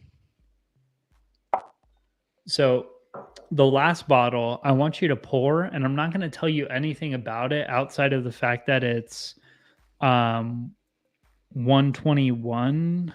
okay. Yeah, it definitely has some heat. And I just want your thoughts on it. It's so the last one is probably my favorite off the list. Okay. This one's not my favorite. This one is that's a weird ass whiskey. This one is? Yeah. Oh, you froze there for a sec on my end. I thought you left. I'm out of here. Hey, Miss, what are you guys drinking tonight? We're drinking basically a bunch of craft distilleries from our local area. So right now we're drinking some Adventurous Stills, which is a local Arizona distillery I actually work with. I really love them, as well as we've tried some Del Bach, which is another AZ craft distillery that makes great American single malts. With some, what is it, Old Elk, and then I forgot the other two names. We have Black Fork Farms and Highwood. Yeah. From Trailhead. Which I think they both had really good bones. I just think they need a little bit more age to it. Yeah. And I think they're gonna be great. Especially that rye malt, I would love to see it just be more malty. Maybe not even more aged, just increase the malt a little bit and see where it goes. Yeah, this is an older bottle too, so I'm not sure if they've come out with some new stuff. Yeah, that might have been like batch like 1 or 2, and they'd be like, yeah, we gotta adjust this a little bit, adjust that a little bit. Yeah, this is batch 4, so I'm assuming they've made some adjustments.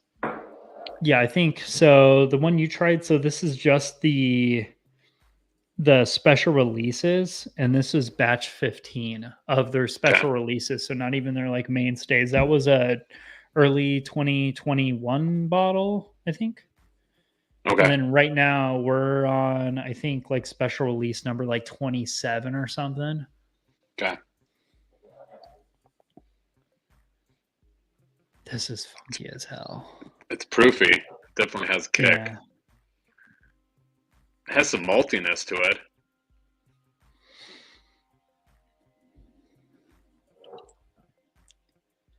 Some grapey. Nice to see a D harsh.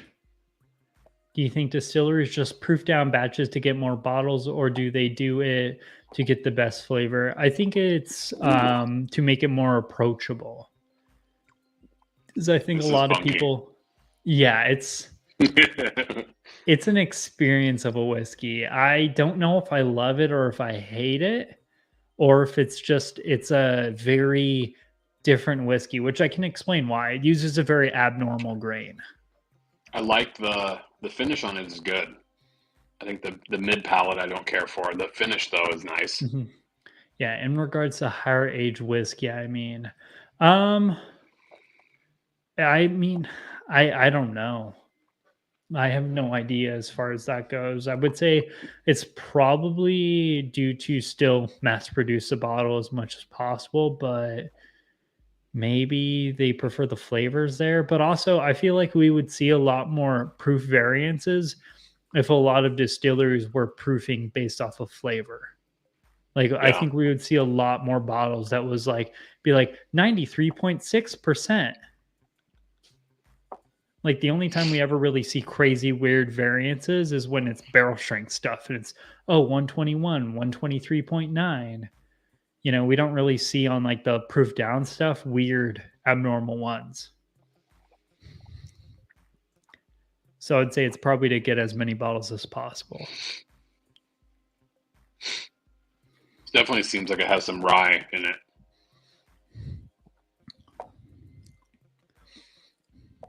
Oh man, I know what's in it, and I don't even know what to think. I mean, it's an abnormal grain, so you're gonna have.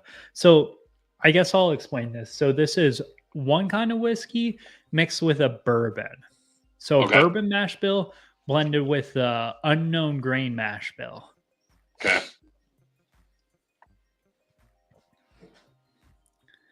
But like the unknown grain it's an abnormal grain. It's not a traditional. It's not one of the traditional 4. Again, nice thing about doing craft is you can kind of be a little bit more experimental. Everything is actually small batch. Mm-hmm. So this was one of the weird releases that was available for 3 months, and it'll never be available ever again. And it's the single most funkiest, I want to say uneasy whiskey ever, because it's just so abnormal. Like, it's not even, because I have a rye, a Canadian rye that's finished in gin barrels, and it is funky as hell, but it is still like funky as hell in a traditional vein. Traditional, yeah. Where this is not traditional. This is just so off basis of everything I thought I knew about whiskey. It's spicy. Yeah, that's the best way I could describe it. It's spicy. So Mhm. the other grain, and I don't know the Dry. percentages, is it's quinoa. Okay. To Interesting. to me, it gets this like green chili pepper. Like it's Okay. peppers. It's spicy in the sense of like peppers spicy, not Hmm. like peppery spicy. It's peppers. You're gonna make some salsa out Hmm. of it. Hmm. Yeah, now that you say that, yeah, that's definitely the kind of spice it is. I like the finish on it. I feel Mhm. like the finish is nice,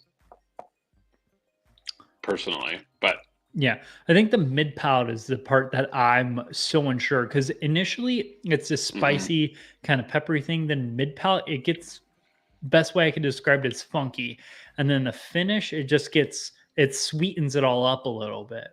yeah, it does. Yep. The mid palate is kind of throws you. What else is included in it? It's a bourbon mash bill.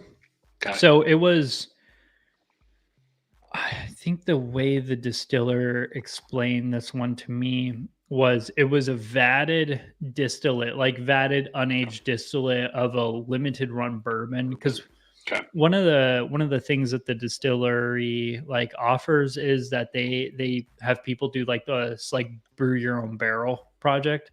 So you pay like 7 or 8 grand. It's basically creating Oh. a single barrel Hmm. before like from start to finish. So it's like buying a single barrel from a local distillery. You do like a 15-gallon cask, it's like 5 or 6 grand, and you know, you make the whiskey itself, you distill it, you age it, I think for like a year or something.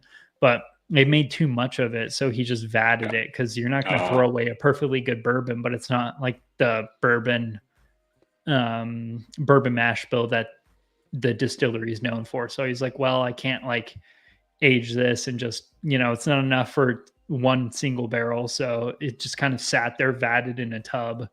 And then he made this whiskey and he's like, well, let's mix them together in the barrel and see what the heck happens. And that's what happens.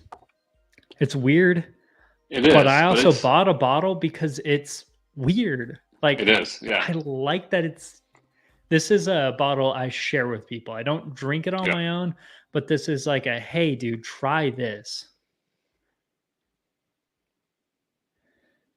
Yeah. No, it has that funkiness where people are kind of thrown by it, but intrigued by it. Hmm. Yeah, and so it's that bourbon mixed with some quinoa. I don't know the mash bill of it, but I know we are planning on doing a quinoa whiskey, like 100% quinoa. So I'm excited for that because Yeah. I think it might be fun to just like completely like right turn into that like funky spice, that Yeah. pepperiness. I've seen somebody else that did a quinoa whiskey, and Hmm. I wondered what it came off as. Huh. Yeah, and this could just be the how it tastes mixing with that bourbon Bourbon. and then Yeah. being aged in, Southwest climate because, things get a little funky here pretty quick. I mean, it's a semi temperature controlled environment, but like not really because it's like temperature controlled in the sense of when it's 120 outside, it's only 90 inside. Yeah. But it's still like no one wants to live at 90. The bourbon comes out a little bit in the smell, Hmm. in the front palate. Yeah. So right now we're currently drinking Adventurous Stills Infinity Cast. This is a local craft distillery from Arizona, and it's a blend of a bourbon mixed with a quinoa whiskey before aging, though, which I'm sure changes a lot of different things. Yeah.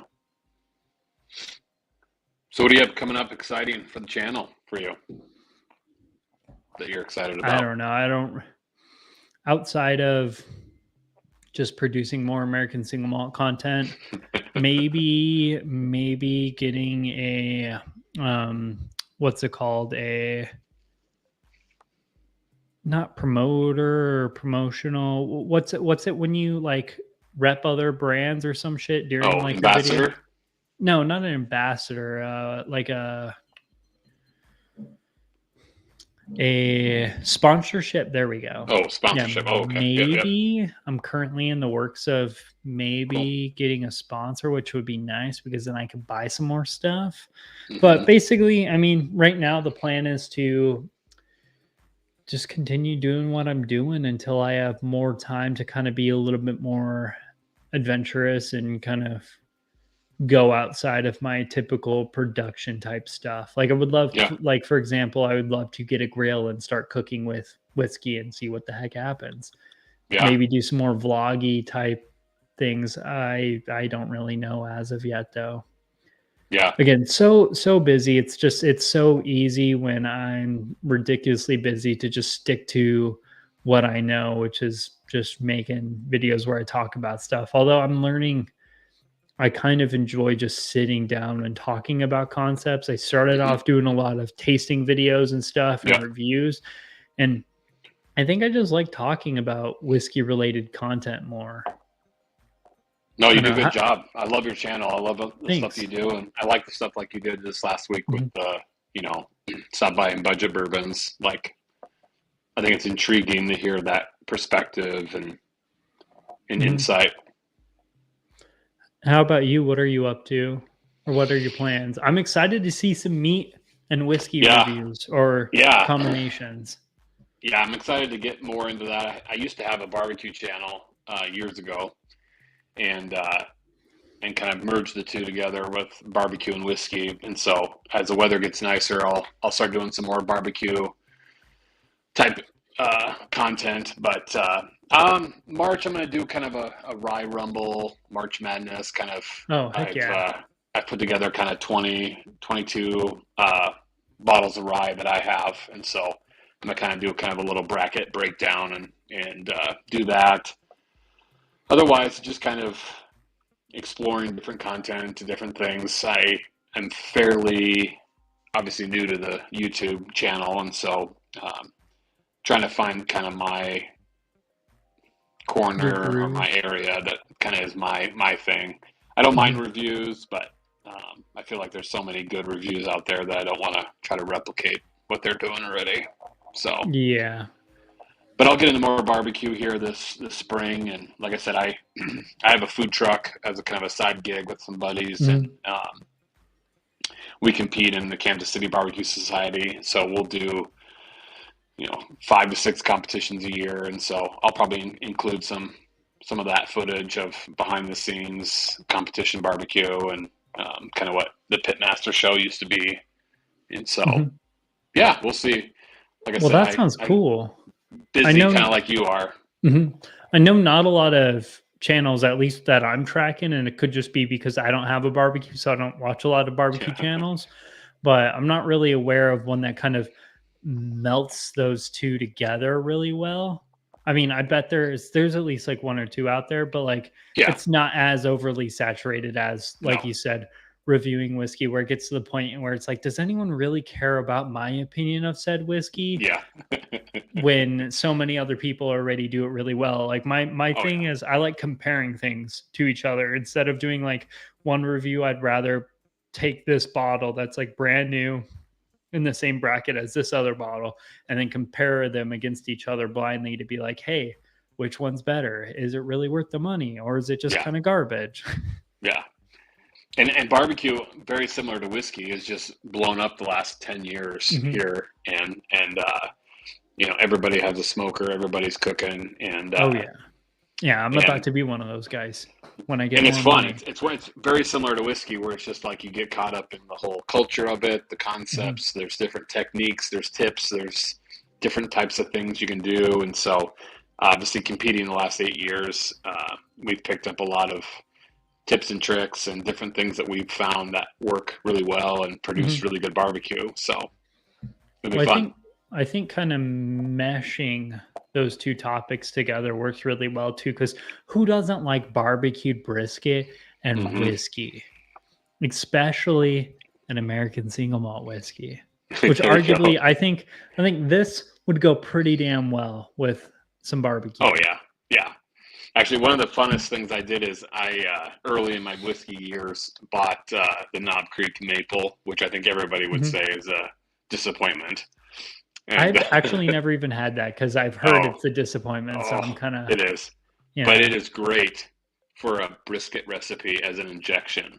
So I injected it with the brisket and cooked it, and then basted it with the brisket, and great. Now, I wouldn't recommend necessarily spending $30, $40 on a bottle of Knob Creek Maple, but if you have it and you're trying to get rid of it, it's great with brisket. Mhm. Yeah, I recently watched your whole what was your most recent video? I don't want to butcher the title, but it was about kind of Oh, saving crappy whiskey or yeah, how to making bad improve whiskey whiskey. better. Yeah, Yeah. And you yeah, did something in there that I've never seen where you used a black tea bag as yeah, well as one of those whiskey stave, whatever little charred oak spiral things. And yeah, I'm thinking I might do not for content wise because you've already yeah. done it. I'm not going to steal your shit, but I might do that with my Whistle Pig piggyback 6-year-old bourbon because I love the Yep. rye. I don't. Hmm. I'm one of the few people who actually really likes the rye, but the bourbon I think is borderline a drain pour. If I spent $20 on it, I would have just drain poured it, but it's a Yeah, $50 bourbon, so I feel like I kind of want to save it a little bit and I yeah. just So do not like it. So I there's might some try that. interesting there's some interesting content out there of whiskey and tea infusions, and Mhm. so the black tea, like I said, I took black tea, soaked it in a bottle of Evan Williams for 10 minutes. I think it was probably a little bit too long. I'd probably go half that amount of time, Mhm. and Because then it took on removed too it. much of it. Took a little bit too much of that herbalness, and so, and then I added an oak stick for 2 weeks, and it definitely changed it. I mean, obviously, improving is, you know, It's all up to the, subjective. yeah, subjective on who's drinking it. But I will say it definitely brought out a lot of the rye and a lot more of the spiciness, which I like in whiskey. Um, and so it was an interesting experiment. I'd like to try even like a chai tea or a green tea into a bottle just to kind of see what it imparts. So yeah, that was a fun little project that I did. It was just kind of taking a little bit of that, what I consider cheaper bottom shelf whiskey and trying to infuse a little bit. Um, and so I'll send you a sample actually of it Okay. and see what you think of Yeah. it. It's interesting. It's one of those kind of bottles where it's like, yeah, interesting, Yeah. head Okay. scratcher. But uh, Yeah. I think everyone kind of agrees with me. Whiskey pairings with barbecue, oh, pretty freaking solid. Also, that's the plan. I might actually start working more with the distillery we tried the last two bottles of and actually start distilling with them. I mean, it might be a kind of a dream type thing, but I might start making some content around that too. I just don't want to that'd be count cool. my eggs before they hatch type thing. Also, yeah, we did blend them and I like the 50-50 6-year-old or the piggyback with the piggyback bourbon Oh, way really? better than the piggyback bourbon. But I still like the piggyback rye way better than the blend. So it's one of those things. I'll just stick with the piggyback rye because it has it's this different kind of rye where it's a very sweet candied rye compared to a lot of Hmm. the other ryes. Like the closest one, like you said, I can agree with would probably be like the High West Hmm. or maybe Emerald Giant, but I feel like Yeah, maybe not quite it's there. not as candied, but Yeah, yeah, that the or High West is probably the most similar, I think. mhm. Pikesville, maybe. I'm not a huge fan of Pikesville. I don't mind it. It's not my favorite where but it's okay. I mean, Mhm. it's hard to find up here, so Yeah, I bought one bottle when I first was like getting into rye, and people were like, you gotta buy Pikesville. And I bought it and I was like, I don't eh, think I like Pikesville. I haven't really yeah, bought it since or tried it much since. I would say I like the Knob Creek rye better. Oh yeah. Um, It's a little waxy though. I've noticed yeah, that from a few reviewers I've watched in the past where they're always like Knob Creek's waxy. The Knob Creek rye pick that I have, I mean $49.99 for 115 proof rye. You yeah, can't really argue either no. which way, but it's a little on the waxy side. Have you had the double rye of Knob Creek? No, no, unfortunately I have not. I think it's just playing into the whole hype of double oaked type Mhm. concept. But I like the double oaked. My favorite rye producer is Sagamore Sagamore, Spirits. yeah, oh yeah, I I agree. love the heck out of their stuff. I mean, I know it's mostly just sourced Blend, MVP, but yeah, it's sourced. I so mean, good. I mean, they're doing blending though. At least I know they're not just yeah, like taking one singular mash bill. I know they're blending different mash bills together and there's an art there. So as long as there's yep, like a form of art and you're really doing something outside of like, hey, we bought some barrels, we stored them in our area for like 3 months and then we kicked them out to you. Like it's like, did you really do much? But yeah, if you do like some intensive blending where you're blending different mash bills and things that don't necessarily line up together already, like because when the puzzle pieces just kind of fall together, I don't really consider that art. no, no. Have you That's had I the wouldn't. Have you had the cast strength Sagamore? Yeah, so I have quite a few picks. I have their cash Okay. strength. I have a cognac one. Oh my Oh, god, the cognac one is phenomenal. And wow. then the double oaks. I love the Yeah, double oaked. yeah. Double oak and cast would be my two favorite that I've had. So have you had any new riff ryes? I've had the malted rye. I've had a sample of Oh, that. okay. I haven't had that. I've had the new Okay. riff single barrel rye. I mean, I it kind of haven't. reminds me of like a more aggressive version of this. Like the new riff malted rye is what I would hope that the Highwood rye malt was like. Oh, yeah, that Because makes it's sense. like Yep, this spicy, slightly malty, chocolatey, yep. like robust. I mean, it's also where that's probably like a year, maybe 2 years old. The new Yeah, riff is probably 4, 5, 6 years five. old. Yeah, Yeah, somewhere around there. yeah. I don't mind new riff. I've only had a few bottles of theirs. It's I've not had the up one here a whole sample. lot. Yeah, Okay. I've Yeah, never seen them ever here. I've only ever had samples from other channels. yeah. We have a couple store picks around here that I've had the bourbon and the rye, and it's not bad. Trying to think of the ryes that I really enjoy right now. I really like the Russell Reserve single barrel rye. That one's really good. I have the Um, 10-year-old and I don't really care for it, but I okay, think like I don't really care for the Russell or the 6-year-old. I don't really care for six. Russell's 10, so I Yep, shouldn't really be surprised. But I yeah, do love Wild Turkey Rare Breed Rye. I think that yep. is That was my the next one. I was gonna shit. say it's really good. Yep.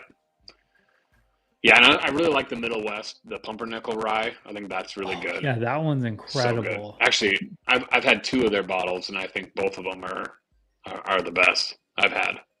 Yeah, they sent me a bourbon and that pumpernickel Okay, rye. never Oh had the my bourbon. god. I love both of them. So they sent me a 6-year-old sherry finish bourbon. Oh, yep, It I've is seen that. phenomenal. Love the It heck comes out in of a it. tube, doesn't it? Yeah, yeah, it's Yep. it's it's not a cheap pour, and Hmm. honestly, I probably would not have bought it on my own had I not tried it before, but now that I've tried it, I am for sure Really? buying it again. Yeah, it's Okay. good. I like it a lot. Yeah, I love the pumpernickel rye with a cigar is like one of the best pairings. I'll have to try that. Yeah. My other go-to rye, Willet 4-year-old cash strength. Yep. Yep. Those I've I had that. really like for like the $70 they're at. That in Jack Daniels. I like the Jack Daniels single barrel rye. I wish it Rye. was barrel proof. That'd be pretty Yeah, cool. I agree. Yeah, Don't know why you don't do that. You do that for your Tennessee whiskey. Can't I be that know. hard. Yeah, I was a little disappointed in the Jack Daniels, but it's not bad. It's good, but I think cast strength it would be amazing. Yeah. Well, they did that one year and it blew everyone's mind. Yeah, Like I don't know. They're so big though, they can't like pander to everybody's hopes and I dreams. agree. I'm Yeah. sure I'm sure that's a goal and a plan. They probably just want to make sure they have enough rye before they start releasing a product. Or True. at least Yeah. I would assume that Yeah. or hope that. Who knows if Yeah. it's a Yeah. dream or an actual, you know, truth. Yeah. Yeah. No, I like those too. I'm trying to think of some other ryes that I've gotten into. Are you into Irish whiskey at all? I like Green Spot and Redbreast 12. Okay. That's about it. Have you had I've had Redbreast cast strength? I've had a sample of that. I liked it. It was a little bit on the youthier side. I would love to get the Redbreast 12 cash strength. I bet Yeah. that would be much better. Um, and then really like Blue Spot. Blue Spot I Okay. had a sample of that has been my favorite. But outside of that, a lot of the we'll call them cheaper rye or cheaper Irish. Irish, yeah. Yep. Sorry. My brain's thinking rise and whatnot. But all the cheaper Irish stuff I've had, like anything under 40 bucks, I just don't care for. Like Jameson, no. Yeah. We tried a bottle called like Glendalough or whatever, and it has some like Okay. sort of Saint Dude with like drapes coming down, and I was like, Okay. no, it's just I don't know. There are a lot of them are boring to me. They're either Yeah. super I agree. boring or youthful. And Youthful. Yep. yeah, I like spice and I like robust, aggressive flavor profiles. I mean, if you didn't really gauge that from the whiskeys I sent Samples. you. Yeah. Yeah. The cast strength Redbreast 12 is amazing. I do Mhm. have that. Um, Yeah, that's the right. on the hit list, but there's like 1,000 bottles Yeah. on the hit list. I can only afford so Yeah. much. I know. I was lucky to get that one. The Writer's Tears double oaked or oaked one is pretty good. Mhm. But and then there's a Teelings one that I really like that's been in rum casks finished, and it's pretty good. But I definitely have explored more of the rye whiskeys this year so far. Yeah. Yeah, Irish. So my goals outside of American single malts, because right now I'm kind of stuck in this field where I've tried a lot of the readily available. There's a few other offerings of American single malts I haven't either been able to try or purchase. Like I know the Stranahan's sherry finish one. I've tried that at a bar, really liked it. Just Mhm. haven't gotten around to purchasing it. I know it's a good bottle, but it's a $70 bottle, and I just don't Yeah. really have $70 laying around anymore.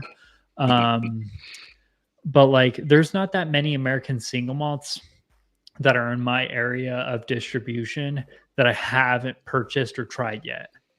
So I'm on a hiatus with the American single malt. So now my goal is to just try different stuff. I want to get a little bit Yeah. more into Irish whiskey. I always want to try more Scotch because Okay. I've as far as like the over we'll call it 50 to $60 range share like scotches like not peated but wine finished or sherry finished scotches, basically like finished Highland scotches. Man, I've not disliked I don't think I've disliked any of them. I Oh, mean, some really? of them have been overpriced, pretty overpriced, but Yeah. I like the heck out of all of them. That and like just non-American whiskey. Like I would love to try some Indian whiskey because that's been for a while there. I had this Indian dude who watched the channel every single video I would drop, and Oh, he'd yeah. always be like, "The cool review, dude. You got to try some Indian whiskey next. Got to try some Indian whiskey next." He stopped doing that, so either he stopped watching or stopped like trying to, whatever. Gave up. But Yeah. that's my goal. I just want to try different kinds of whiskeys that I haven't tried before. So different regions of whiskey, or get more into non-bourbon, and maybe a little bit more into rye. But I'm just kind of very much so over bourbon because at this point my collection is very saturated with bourbon. That doesn't mean I'm going Yeah. to stop buying bourbons, but like I have so much bourbon. It pretty much checks the box on almost every single whiskey I mean, every single bourbon type. Like I have ultra aged, I have high proof, I have budget stuff, I have finished stuff. Like I don't really know what more I need or want in the bourbon Explore. Yeah. world. Yeah. There's always more, but like it's like, do I really need more? Yeah. I don't know. How I'm many sure bottles do you think you you're in a have? similar boat. I'm at like 150 or something like that last time Okay. I counted. I don't like counting often though. It's very not Yeah. so great. It's very Yeah. much like you might actually have a problem, dude. We don't like admitting that. I know you get caught up in that though, where it's just like you have to buy, go every week, gotta go check Mhm. out, find Yeah. one. And I Yeah, finally and this then year was like, all right, I'm done doing that. Like yeah. I'll search once in a while, but for the most part, I'm just, looking here and there, and that's about it. Yeah, and then when you find one, even if it's like not really something you care about, it's like, well, I'll buy it. Okay. And Yeah. then you just end up like before you know it, you're draining your bank account. You don't have Oh, space to store all the whiskey you bought. And it's like right now I'm at the perfect amount of capacity where I can rearrange the shelves to fit a boatload more whiskey. But in the current configuration of how I have my bottles kind of altered stacking, I can't really fit too much more. So it's like I have to do a lot of work to fit more mhm. bottles, and so it's kind of stopping me from doing that. Yeah. Yeah, I've kind of turned to the page where I want to enjoy the ones I really like, and that flavor profile that I Mhm. go after. But yeah, I'm full. I'm a part of a whiskey club at the place I work, and so I'm always trying to add new bottles there and introducing the new bottles. But Mhm. Well, I do need to head out here, because it is getting later in the night, and, my lady just came home, so probably sounds gonna have good, to man. get I off here. I appreciate mean, you yeah, having we me also on. went for 2 hours, which is a little bit later than me. Here, wait. Let's check one more time. Yeah, about 9 o'clock Oh, or oh, 9 o'clock here. 89. Come on, one more person. One. Come on, subscribe. Let's go.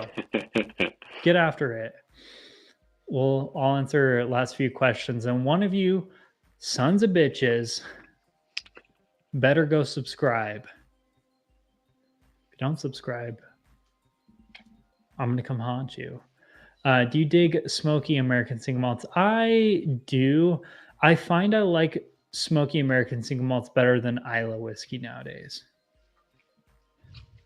What's your thoughts? I mean, I know you're pretty new to the American single malt Yeah, world. I'm not big in the smokiness. Like I said, I'm fairly new to it. I like more of the fruity, lighter profile. Mhm.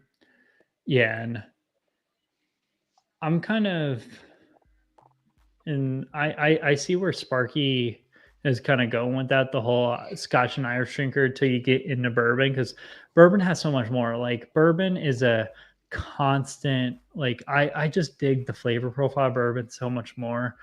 But I do also really like scotch. I just like, again, to get the kind of scotch I want to drink, I have to spend $150 on a Hmm. bottle. But to get the bourbon I want to drink, I can spend $60. Yeah. So I'm just gonna buy bourbon because I think every single category of whiskey has great shit in it, Hmm. but it's all just so dependent on what is the price point of the stuff you like in that. Because for me, scotch, it's like to find a scotch I'm really going to enjoy, it's 80, 70, $80.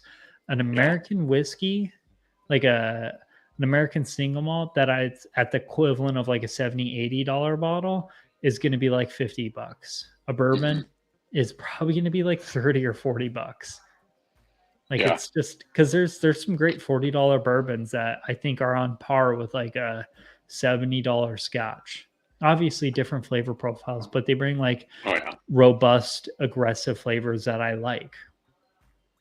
I don't know. It's just Yeah. it's No, hard bourbon's way more affordable for a good quality for now at least. bourbon. Yeah. All right. We just hit 290, or you just hit Awesome. 290. Thank you So, so much. I I'll appreciate it. consider that a win. I'm It kind of is. disappointed I couldn't help you get to 300, but I'll take 290, and I'll assume that I actually had some sort of influencer shaming of people. But that being said, I do need to, head out. Any closing statements or anything you want to like plug before we head out here? I'm going to be giving away here. I put together kind of a whiskey journal that has barbecue logbook as well as kind of flavor wheels and tracking, and then obviously barbecue. So I'm going to be giving away that on our channel here in the next week or so. So anybody that wants to subscribe and change over there, would love to have them follow. But no, I appreciate you having me on, and love what you're doing, and love the community, and appreciate all you did. Yeah, it's been a fun live stream.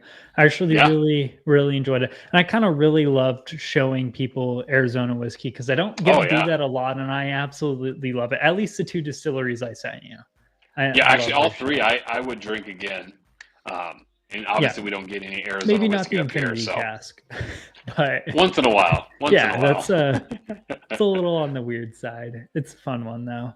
But guys, one last time before we close this up, go subscribe to Barrels and Bark if you haven't done so already.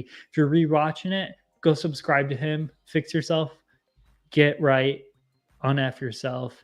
Go subscribe, watch all of his stuff. I'm really excited to see the, barbecue and whiskey type content moving forward. Honestly, might help me bite the bullet and actually just buy a barbecue set so I can start doing something, because I just need something to force me to actually do it. It's just, I'll push you. Yeah, money expensive. But yeah, thank you so much for coming on. Cheers, y'all. Thank you. Appreciate it. See you later. Take care. Take care.